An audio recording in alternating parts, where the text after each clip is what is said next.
Hello welcome and welcome to our channel. इसमें हम discuss करने वाले हैं care of unit after death.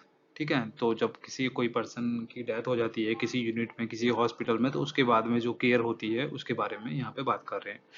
ये जो आपका टॉपिक है ये एनएम जीएनएम बीएससी फार्मा में देखने मिलता है, तो इसको अच्छे से तैयार कर लो तो अच्छे से नंबर मिल जाएंगे। पढ़ते हैं the after after the death of a patient in the unit special measures have to be taken in order to normalise the ward. कभी कभी मतलब जो पेशेंट होता है अगर उसकी डेथ हो जाती है किसी यूनिट में, तो उसमें क्या करती हैं नर्स जो होती हैं वो उस वार्ड को नॉर्मल करने के लिए कुछ मेजर्स को फॉलो करती हैं। स्पेशल कुछ रूल होते हैं उनको उसे मानना पड़ता है, उसको फॉलो करना पड़ता है। और ये नर्स नर्स की ही रेस्पॉन्सिबिलिटी होती है कि पूरी यूनिट को टेक केयर करें, मतलब ध्यान रखें पूरा वार्ड को यूनिट का। ठीक है, और उसमें पहले बार क्या करती हैं कि at first the nurse in charge in inform about the death. सबसे पहले किसी पर्सन की अगर डेथ होगी है तो जो नर्स होगी वो अपने सीनियर को जाके बोलेगी या फिर मेडिकल स्टाफ को जाके बोलेगी कि उस बंदे की डेथ होगी है।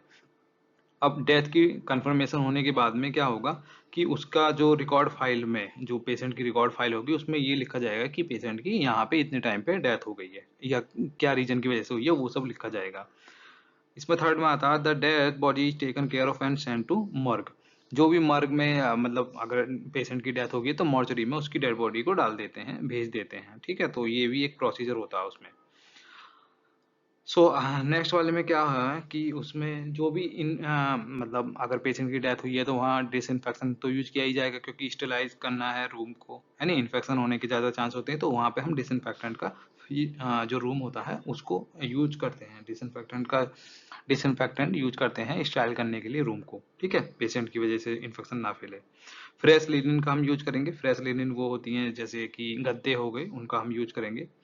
और जो भी वेस्ट प्रोडक्ट होते हैं जैसे ब्लड बैंक, ब्लड वाला रिलेटेड कोई प्रोडक्ट हो गया, वो हो गया, कैथेटर हो गए और नीडल हो गई, सीजर्स हो गई, ये सब सिरिंज वगैरह वगैरह बायोमेडिकल वेस्ट मैनेजमेंट का ही टॉपिक है ये, तो उसमें इसको हम उस वाले प्रोसेस को हम वहाँ पे यूज करते हैं।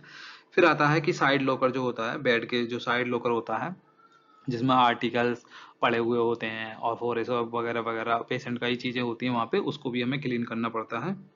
और इन अदर पेशेंट अगर कोई मतलब उस वार्ड में कोई और भी पेशेंट हैं तो उनको भी अगर वो अनकंफर्टेबल हो रहे हैं, उनको कुछ गलत लग रहा है, तो उनको समझाना पड़ता है, उनको शिक्षा देनी पड़ती है कि उसकी डेथ होगी और किस वजह से होगी। तो अगर उनको बताना पड़ता है, मतलब वो अगर पैनिक कर रहे हैं तो उसको हमें बताना पड़ेगा। फिर है nurse must take care of relative to deceased and also she should not allow, मतलब ये कि जो उसके पेशेंट के जो रिलेटिव्स होंगे उनकी जो फीलिंग्स होगी उनकी रिस्पेक्ट करेंगी। प्रॉपर डॉक्यूमेंटेशन करना पड़ेगा डेथ के बाद में। प्रॉपर डॉक्यूमेंटेशन चाहिए कि क्यों मरा, कैसे मरा और कैसे कैसे ये सब चीज़ें हुई थी, वो इसमें देख लेना। Death of patient in disturbing but should not cause. Death जो हुई है पेशेंट की वो डिस्टर्बिंग हो सकती है उसकी फैमिली के लिए, लेकिन हमें ये भी ध्यान रखना पड़ेगा कि दूसरे लोग परेशान ना हो, जो उसकी वार्ड में थे वो मतलब परेशान ना हो, इसलिए उन्हें बताना भी पड़ेगा। नेक्स्ट वाले में बोलते हैं death declaration certificate. Death declaration certificate वही होता है जैसे कि किसी पेशेंट का डेथ हो जाती है तो उसके बाद में उसके जो पेरेंट्स होते हैं वो रिलेटिव्स जो भी हैं उसके बाद में एक सर्टिफिकेट बनवा लेते हैं कि इतने टाइम में इतने इस बंदे की डेथ हुई थी और ये अब जिंदगी मतलब इस वाली लाइफ में है नहीं। कैसे? A death certificate is the legal document issued by the government. तो गवर्नमेंट देती है किसकी? फैमिली को देती है। ये कैसे होगी? उसमें क्या क्या लिखा होगा? डेट लिखा होगा, कॉज ऑफ डेथ होगा मतलब किस वजह से उसकी डेथ हुई है, और ईटीसी बहुत सारी और भी चीजें होती हैं। इसमें क्या होता है? Responsibility of the family member to register death and obtain a death certificate.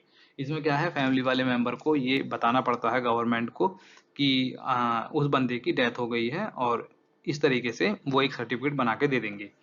Death certificate क्यों जरूरी होता है? मॉनेटरी इशू के लिए, विड्रॉल ऑफ मनी, मनी को निकालने के, बैंक में किसी का पैसा फंस जाता है तो उसको निकालने के लिए, इंश्योरेंस पॉलिसी के लिए, अगर किसी ने इंश्योरेंस कराया हुआ है तो लीगल पर्पज के लिए भी यूज किया जाता है।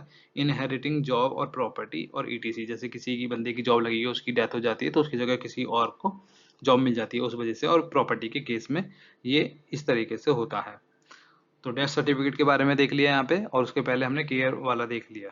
नेक्स्ट वीडियो में मिलते हैं, देखते हैं क्या डिस्कस करना है।